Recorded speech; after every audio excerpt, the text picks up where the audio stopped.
परम आराध्य परम वंदनीय सदगुरुदेव, पूजनीय संतजन, सम्मानीय सज्जनों, माता एवं बहनों, सदगुरु कबीर साहब का मूल ग्रंथ बीजक है और बीजक ग्रंथ के शब्द 9 का संक्षिप्त विवेचन आप लोगों के समक्ष प्रस्तुत कर रहा हूँ। आइए श्रवण करते हैं शब्द 19। और आप हमारे चैनल को सब्सक्राइब नहीं किए हैं तो अवश्य कर लीजिए। वीडियो अगर अच्छा लगे तो लाइक और कमेंट जरूर कीजिएगा। कहते हैं कि संतो बोले ते जग मारे, अन बोले ते कैसे के बनी है, शब्द ही कोई न विचारे। पहले जन्म पूत का भयऊ, बाप जन्मिया पाछे, बाप पूत की एक नारी, ई अचरज कोई काछ है। दुंदुर राजा टीका बैठे, बिखार करे खवासी, स्वान बापुरा धरनी ढाकनो, बिल्ली घर में दासी। काग दो काग कार कुड आगे, बैल करे पटवारी, कहे कबीर सुनो हो संतो, भैंस ही न्याय निबेरी। सदगुरु कबीर साहेब इस शब्द में उलटवासी का बहुत ही सुंदर चित्रण करके अपना विचार प्रस्तुत किया है। कहते हैं संतो बोले ते जग मारे, बिन बोले ते कैसे के रहिए, शब्द ही कोई न विचारे। ये पंक्तियां बड़ी ही रोचक और कटु सत्य है।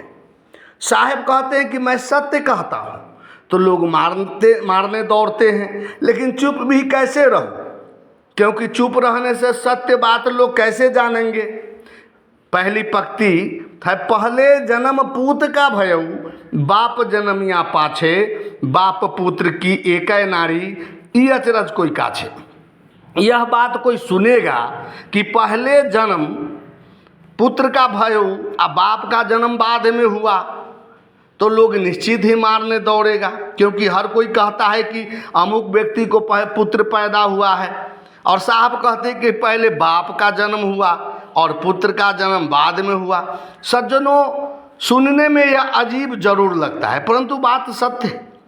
पहले इसके लौकिक और व्यवहारिक अर्थ को समझते हैं, फिर इसके आध्यात्मिक अर्थ को समझेंगे।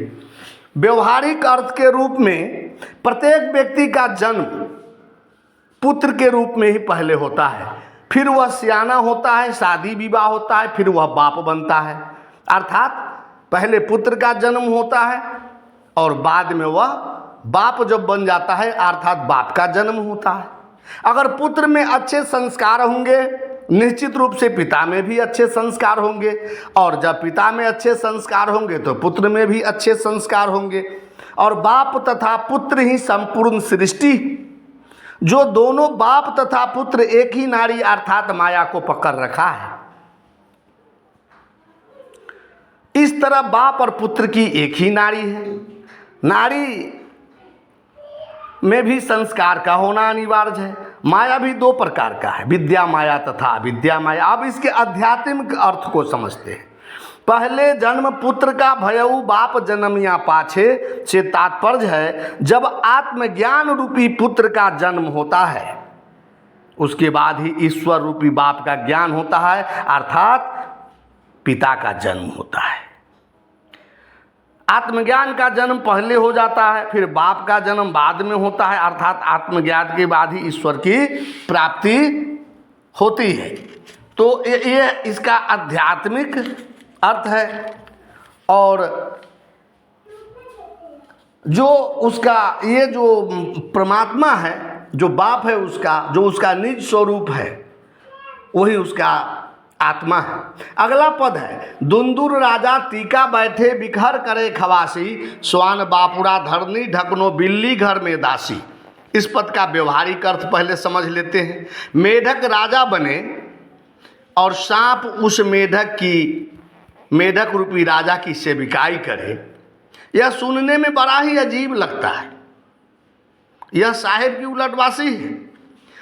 मेढक की सेविकाई सांप नहीं कर सकता, क्योंकि सांप तो उसे देखते ही खा जाएगा। लेकिन साहब कहते हैं यह बिल्कुल सही है कि मेढक की सांप जो है वह सेवकाई कर रहा है। आज राजा लोग तामसी होते हैं, जैसे मेढक तामसी की तरह उसके जीवन होता है, और उसके सेविकाई करने वाला मंत्री ही उसकी हत्या कर देते हैं और गद्दी पर बैठ जाते हैं। साहब के समय की बात है, आज भी कहीं कहीं देखने को मिलता है। इस तरह की व्यवस्था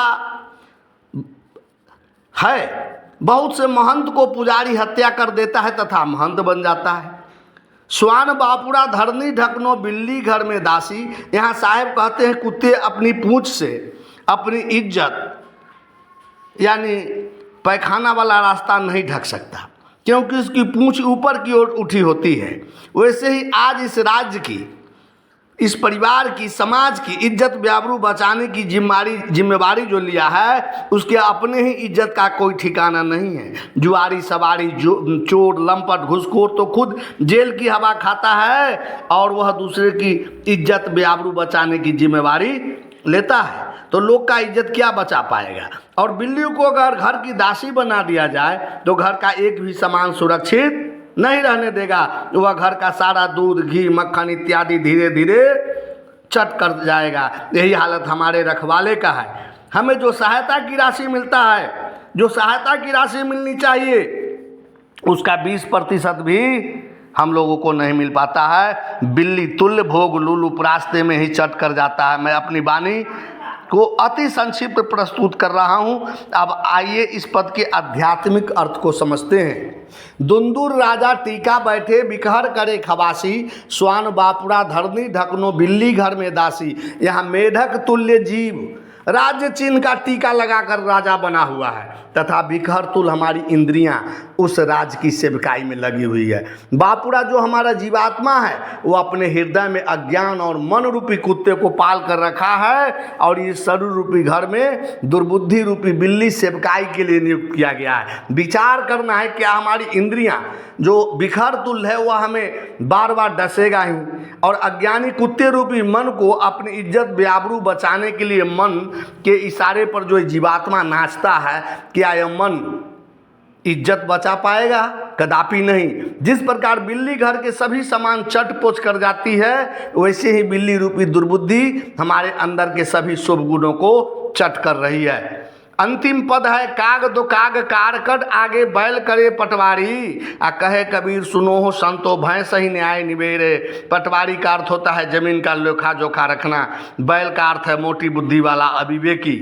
जीव रूपी राजा दो बैल रूपी वासनाओं को अगर शरीर का कार्यकर्ता नियुक्त कर दी जाए तो क्या होगा? यह बैल तुल मन हमारी सारी व्यवस्था बिगाड़ देगी। इसलिए सदगुरु कबीर साहब कहते हैं, पुकार कर कहते हैं कि अगर भैंस तुल अज्ञानी तमोगुनी गुरु को शरण में जीव अगर चला गया तो जीव को अधोगति में डाल ही देगा। इस तरह विभ्रमित जीवों ने दुर्बुद्धि मन, उच्छृंखल इंद्रियां, वासना को गुरियों को काफ़ी महत्व दे रखा है ये शरीर ने, ये जीवात्मा ने। इसलिए मैं उस सही बात कहता हूँ तो लोग मारने के लिए दौड़ता है, लेकिन मैं चुप भी नहीं रह सकता, क्योंकि जीवों को सत्य बोध कराना है। इसलिए लोग विरोध भी करें, फिर भी सत्य का प्रचार प्रसार अवश्य करते रहना चाहिए। साहेब बंदगी, साहेब बंदगी, साहेब बंदगी।